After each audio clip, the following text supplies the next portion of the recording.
Hello, my dear students. I warmly welcome you to CR Digital Classes. Okay. So, in this lecture, we are going to discussing about one of the important topic. Okay. So, that is the inverse interpolation. Inverse interpolation. So, in the Lagrange's interpolation formula, okay, we discussed that by interchanging small x and small y values. Okay. So, we proved that the formula for the inverse interpolation, that formula of Lagrange's interpolation we can use in the inverse interpolation. Okay, so now we can see what is the first of all inverse interpolation.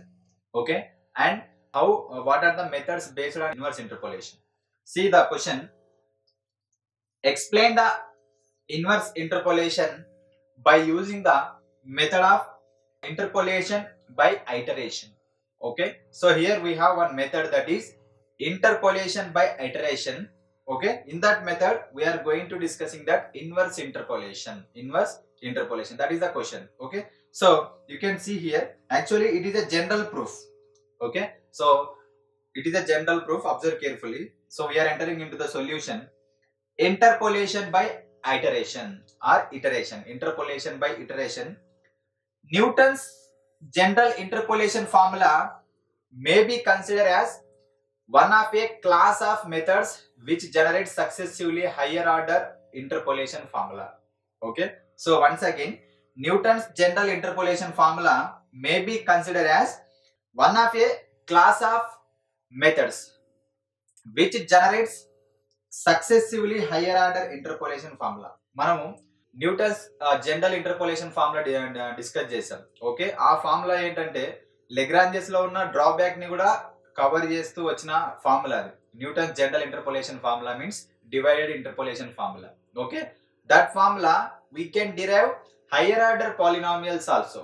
Okay, in the interpolation kingdom it is a class of methods. Okay, so therefore now we are going to discuss another method of this class which has the advantage of being very easily programmed for a digital computer. Okay, so మళ్ళీ అంత మంచి method ఉన్నప్పుడు, Newton's divided interpolation formula ఉంది కదా, అంత మంచి method ఉన్నప్పుడు మళ్ళీ నెక్స్ట్ ఇంకొక మెథడ్ కి ఎందుకు వెళ్తున్నాం అంటే, so that method has one significance. What that method is, now present we are going to discussing that method. That method is has advantage that being very easily programmed for a digital computer. Okay, for a digital computer. Present days లో మనం use చేసే పీసీలు ఏవైతే ఉంటాయో, so వాటికి ఈజీలీగా programme చేయడానికి ఒక design చేసిన method అన్నమాట ఇది. Okay, this method was developed by one of the famous New Zealand mathematician AC Aikens. Okay, AC Aikens. So based on his name, so we are studying that method as Aikens scheme. Aikens scheme. So therefore, this method after Lagrange's we discussed with the Newton's divided interpolation formula. After Newton's we are studying with the Aikens scheme. ఇది చాలా important method and easy method కూడా చూడండి. Given x0, y0, x1, y1, x2, y2 up to so on xn, yn are the n plus 1 points where the values of small x need not be equally spaced. మనం Newton divided difference formula కూడా చూసాం. X values అనేటివి equally spaced ఉండాల్సిన అవసరం లేదు. అదే concept ఈయన కూడా చెప్తున్నాడు. ఇక్కడ ఏవైతే టాబ్యులేటెడ్ ఫంక్షన్ ఎక్స్ వాల్యూస్ ఇస్తారో అవి ఆ వాల్యూస్ మనకు n+1 values need not be equally spaced. To find the value of y corresponding to any given value of x.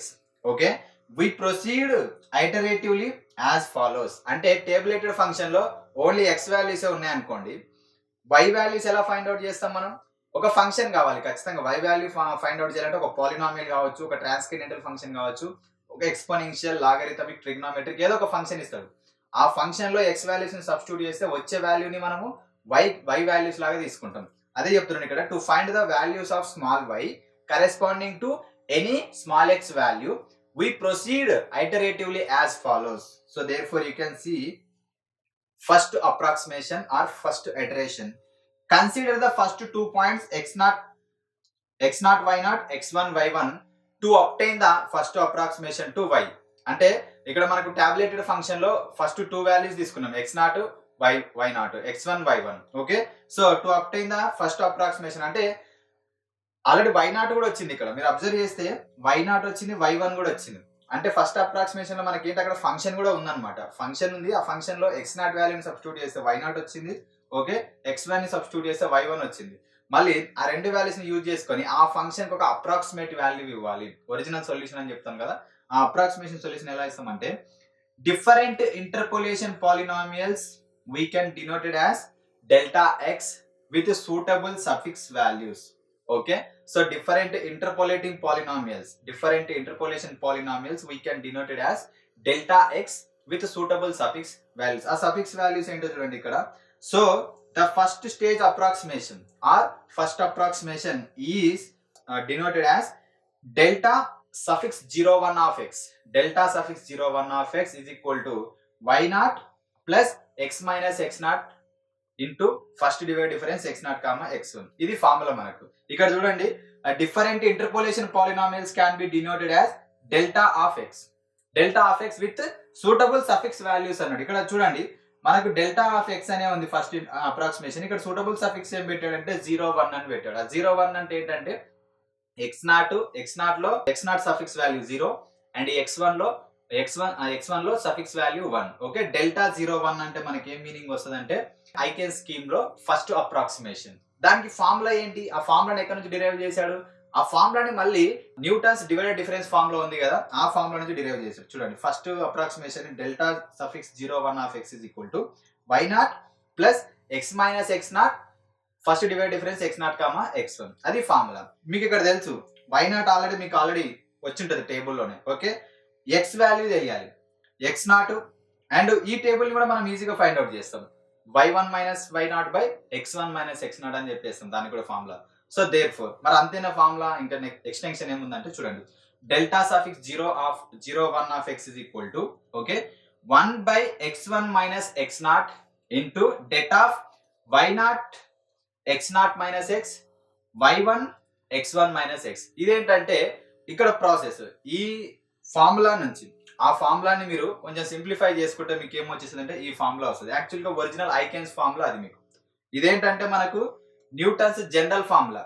Okay, Newton's divided difference formula ఇది మనకు. ఈ ఫార్ములా వచ్చేసి మనకు అక్కడ సెకండ్ కాలంలో రాసినది ఏంటంటే మనకు ఐకెన్స్. ఇదేంటంటే మనకు Aikens formula. So there four delta suffix 01 of x is equal to 1 by x1 minus x0. Okay, so ఈ x1 మైనస్ x0 మీకు ఎక్కడ ఉంటుంది, x1 మైనస్ x0 మీకు ఎక్కడ ఉంటుంది అంటే మీరు ఫార్ములా అప్లై చేస్తారు కదా, x0 కామా x1 లో what is the formula, y1 minus y0 by x1 minus x0. ఆ ఫార్ములాను అప్లై చేస్తారు కదా. సో ఈ క్లోజ్ బ్రాకెట్ ప్లేస్ లో ఆ ఫార్ములాను అప్లై చేస్తే ఓకే, సో ఆ ఫార్ములాను అప్లై చేసుకుంటే మీకు ఈ ఫ్రాక్షన్ వచ్చేస్తుంది అనమాట, 1 by x1 minus x0 into determinant of A 2/2 matrix అనుకోండి, y0 వాల్యూ మనకు ఆల్రెడీ ఉంది. ఓకే, x0 మైనస్ x, ఇక్కడ చూడండి x0 మైనస్ x ఉందా మీకు, and next y1 and x1 minus x. So ఆ ఫార్మాట్ లో మనం రాసుకుంటాం అనమాట వాల్యూస్ ని. అది కొంచెం బై హార్ట్ చేయండి. సో దేర్ ఫోర్ అది మీకు ఏంటంటే ఫస్ట్ అప్రాక్సిమేషన్. నెక్స్ట్ దాంట్లోనే x2 వాల్యూ x2 y2 కూడా తీసుకుంటే ఓకే, x0 ఏంటంటే ఇక్కడ x0 comma y0 and x1 comma y1 ఈ 2 పాయింట్స్ తీసుకున్నప్పుడు ఈ ఫామ్ లో వస్తుంది. నెక్స్ట్ మీకు ఈ ఫామ్ ఎప్పుడు అప్లై చేస్తామంటే x0 comma y0 and x2 comma y2. మీరు చూడండి కావాలంటే అక్కడ మీకు x1 వాల్యూ కనిపించదు ఈ ఫార్ములాలో, సెకండ్ ఫార్ములాలో. సో దేర్ఫోర్ డెల్టా సఫిక్స్ 02, అక్కడ సఫిక్స్ లోనే అర్థమైపోతుంది మీకు. సఫిక్స్ లో 0 ఉంటే x0 y0, సఫిక్స్ లో 2 ఉంటే x2 y2 అని సింపుల్ గా. So therefore 1 by x2 minus x0 y0 x0 minus x y2 x2 minus x. అది ఫార్ములా.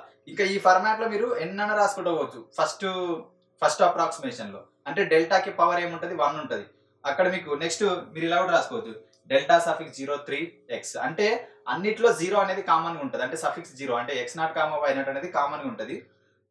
x1 x2 x3 లు మనకు సక్సెసివ్ గా రీప్లేస్ అవుతా ఉంటాయి. So there four delta suffix 03 delta suffix 04 up to so on we can find the first approximation.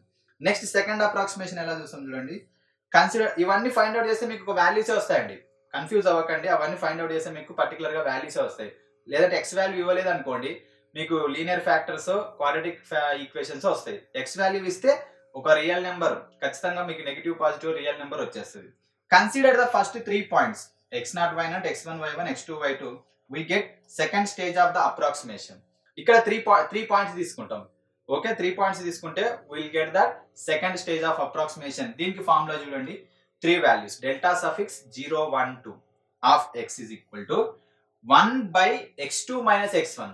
Okay, 1 by x2 minus x1 into delta 0 1 of x, x1 minus x and delta 0 2 of x, x2 minus x. అంటే దీన్ని బట్టి మీకు ఏం అర్థం అవ్వాలి, second approximation వాల్యూని derive చేయాలంటే first approximation లో we have to derive these 2 values.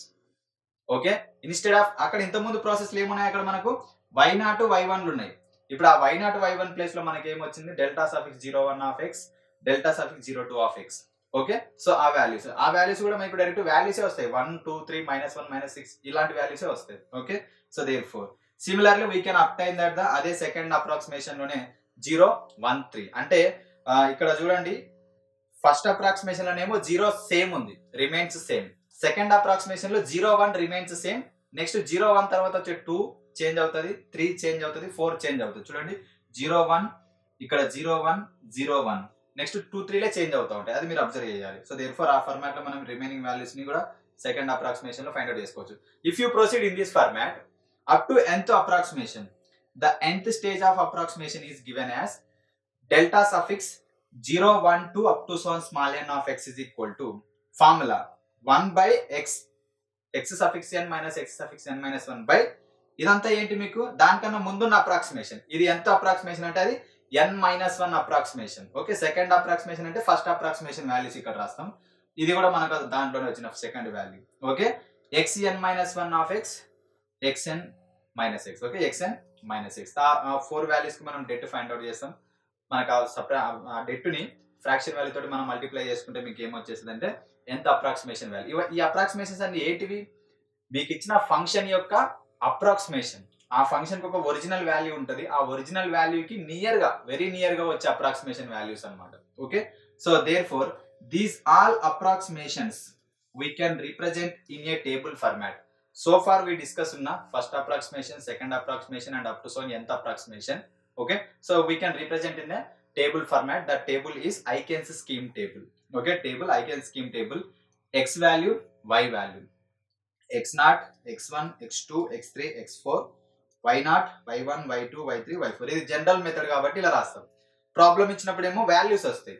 Okay, so ఈ రెండింటిని మీరు సింప్లిఫై చేసుకుంటే మీకు ఏమొస్తుందంటే delta suffix 0 1 of x same first divide difference లాగానే మనం యూనిట్ బిగినింగ్ లో చదువుకున్నాం కదా, అలాగనే ఉంటుంది అనమాట. సో దేర్ఫోర్ అండ్ నెక్స్ట్ ఇది సెకండ్ అప్రాక్సిమేషన్ లో 3 వాల్యూస్ వచ్చేస్తాయి సఫిక్స్ లో, అండ్ థర్డ్ అప్రాక్సిమేషన్ లో 4 వాల్యూస్ వస్తాయి, ఫోర్త్ అప్రాక్సిమేషన్ లో 5 వాల్యూస్ వస్తాయి అనమాట సఫిక్స్ లో. సో దేర్ఫోర్ ఈ ఫార్మాట్ లో ఫైండ్ అవుట్. ఇక్కడ ఈచ్ అండ్ ఎవ్రీ వాల్యూకి ఫార్ములా ఉంటుంది, మీరు అది మర్చిపోకండి. ఇక్కడ ఏదో సింపుల్ గా డెల్టాస్ అని రాశాను కాబట్టి ఆ వాల్యూస్ కాదు, ప్రతి దానికి బ్యాక్గ్రౌండ్ లో ఫార్ములా ఉంటుంది.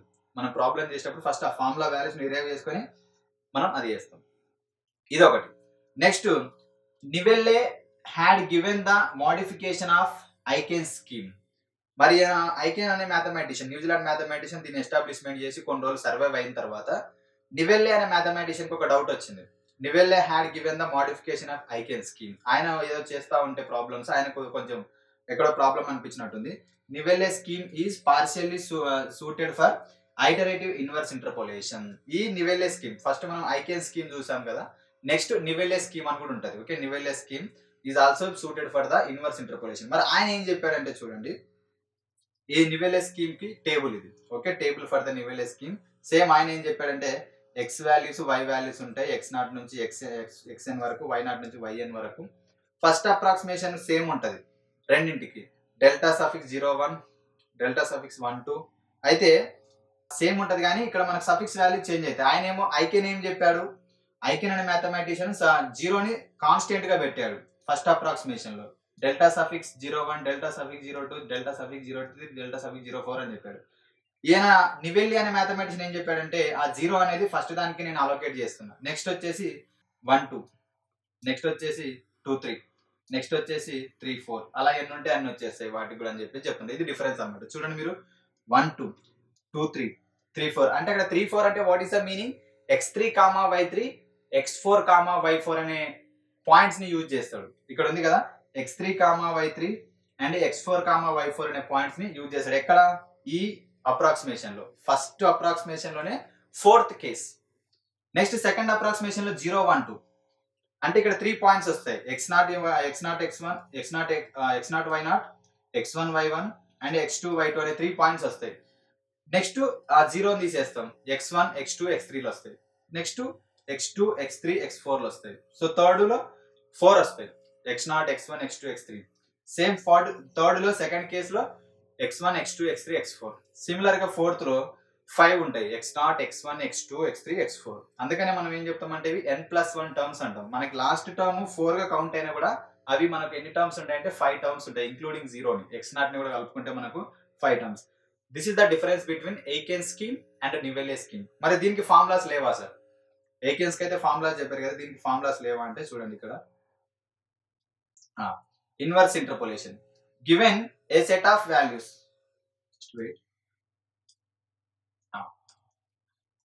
ఇన్వర్స్ ఇంటర్పోలేషన్ అదంతా ఏంటంటే మనకు ఇంటర్పోలేషన్ ఆఫ్ ఇటరేషన్. అదే ప్రాసెస్ ని యూజ్ చేసుకొని ఇక్కడ మనం ఇన్వర్స్ ఇంటర్పోలేషన్ ఎలా చూస్తామని చూడండి. Given a set of values of small x y, okay, the process of finding the value of x for a certain value of y is called inverse interpolation. ఇప్పటిదాకా ఏంటి, x values ఇచ్చేటోడు, okay, మనం ఏం find out చేసాం, y values find out చేసాం. ఇప్పుడు ఏం చెప్తున్నంటే the process of finding of x values, the process of finding of x values for the certain y values is called inverse interpolation. ఇదేంటంటే మనకు interpolation, okay, ఇది మనకు inverse interpolation అన్నమాట. So that is, so therefore this is the icon scheme for inverse interpolation. Inverse interpolation లో so major గా మనకు icon scheme formulas ఎలా ఉంటాయంటే, ఫస్ట్ x తీసుకున్నాం కదా, ఇక్కడ y వచ్చేది కదా x. So y x y0 y1 y2 y4 x0 x1 x2 x4. So first approximation delta 01 x ఉండాలి, x ఉన్న ప్లేస్ లో y సబ్స్టిట్యూట్ చేస్తాం అంతే. సో ఇవన్నీ మనకు సఫిక్స్ సేమ్ ఉంటాయి, ఎందుకంటే ఇది ఐకెన్స్ మెథడ్ కదా, సఫిక్స్ వాల్యూస్ సేమ్ ఉంటాయి మనకు. నెక్స్ట్ డెల్టా 012 డెల్టా 013 014 అవి సేమ్ ఉంటాయి అన్నమాట, ఇది ఐకెన్స్ మెథడ్ కాబట్టి సేమ్ ఉంటాయి. ఫార్ములా చూడండి ఇక్కడ, first approximation delta 01 of y, same అక్కడ x ప్లేస్ లో y ని రీప్లేస్ చేస్తాం అంతే, 1/y1 - y0 into det of x0 y0 - y x1 y1 - y అంతే. నెక్స్ట్ ఈ ఫామ్ లో కూడా మనకు సిమిలర్ గానే ఉంటుంది. నెక్స్ట్ సెకండ్ అప్రాక్సిమేషన్ ఫామ్ లో కూడా similar, okay. So same inverse interpolation లో మళ్ళీ నివెల్లే స్కీమ్ ఎలా ఉంటుంది, Neville scheme of interpolation you can see same y x y0 నుంచి y సఫిక్స్ 4 x0 నుంచి x suffix 4, okay, delta suffix 01. ఈయనకి నివెల్లే scheme అంటే ఏంటంటే రిపిటేషన్ ఉండదు, x0 ఒకసారి యూజ్ చేస్తే అది ఇంకా ఆ ఫస్ట్ అప్రాక్సిమేషన్ అక్కడే యూజ్ చేస్తాం. నెక్స్ట్ x1 x2 వస్తాయి. అంటే నాకు అధికారం చాలా మందికి ఇచ్చాడు, ఈయనది ఏంటంటే ప్రజల అధికారం అన్నమాట. ఐకెన్స్ అనే మ్యాథమెటిషియన్ ఏంటంటే వారసత్వ అధికారం, okay. So therefore delta 23 of y and delta 34 మీకు తెలిసిందే కదా, ఇంతకుముందు చూసాం కదా. సో అవన్నీ ఫార్ములాస్. మరి ఈ నివెల్లే స్కీమ్ కి ఫార్ములాస్ ఎలా ఉంటాయి, ఐకెన్ స్కీమ్ ని ఎలా అప్లై చేయాలి అనేది మనము నెక్స్ట్ లెక్చర్ లో ఒక ప్రాబ్లం డిస్కస్ చేస్తాం బేస్డ్ ఆన్ ఇన్వర్స్ ఇంటర్పోలేషన్ లో, అక్కడ క్లియర్ గా డిస్కస్ చేసుకుందాం, ఓకే. సో ఈ టేబుల్ అయితే ఇది జనరల్ ఫార్ములా, బేసిక్ గా యాక్చువల్ ఇది ఏంటంటే మీకు ఎగ్జామ్ లో డెరివేషన్స్ అడుగుతున్నాడు కాబట్టి in that point of view only I make this problem for you, okay. If they ask derive the Aiken scheme and Neville scheme in the general formula by using inverse interpolation ante you have to write down the solution, okay. So next, see here note point, in general it is important to remember that inverse interpolation is meaningful only when the function is single valued in the interval, okay. So ee inverse interpolation anedi apply అవ్వాలి అంటే the given function is single valued function, you know very well single valued functions, okay. ఖచ్చితంగా function అనేది మనకి ఏం అవ్వాలంటే single valued function in the given interval. So therefore that is a small note point. So therefore this is the total explanation of this, the derivation of the Eiken scheme and Nivelé scheme based on the iteration on inverse interpolation, okay. So this is the total explanation of this theorem. I hope you understood this theorem very well. It is general proof kabatti you have to practice a lot, okay. So make a perfect practice and prepare well. Until bye, thank you.